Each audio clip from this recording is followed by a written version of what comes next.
Sur l'île de Jeju, au sud de la Corée du Sud, chaque été, plus d'1 million de personnes viennent marcher sur des sentiers directement inspirés par le chemin de Saint-Jacques-de-Compostelle.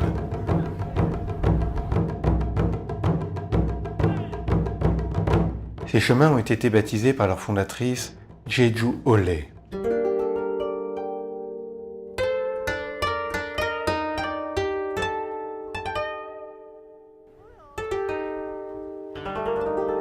À l'origine de ce gigantesque et atypique pèlerinage coréen, Soo Myung-suk, célèbre journaliste de Séoul, qui souhaite marquer une pause spirituelle dans sa vie fébrile. En 2006, elle entreprend le pèlerinage de Saint-Jacques-de-Compostelle. C'est une révélation qu'elle transforme en acte de foi.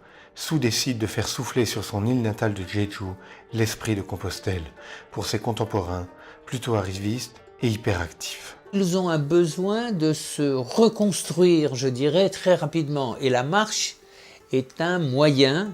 La marche est à la fois vous reconstruit au physique, elle vous reconstruit aussi au mental.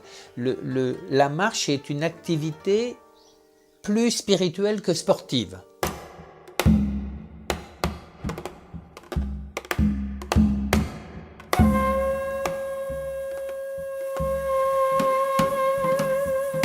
Il ne faut pas s'étonner du succès de la marche en Corée, parce que les Coréens, beaucoup plus que nous, sont dans une vie assez haletante.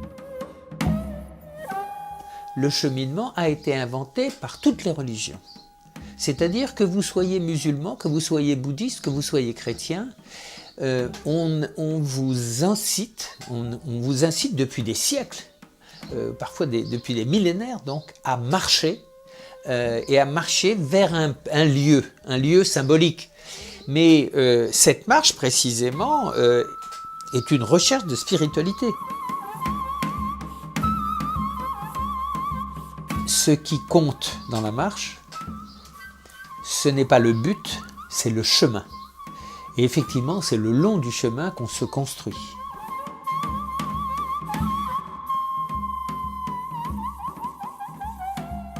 On croit qu'on fait le chemin, et c'est le chemin qui nous fait, ou qui vous défait.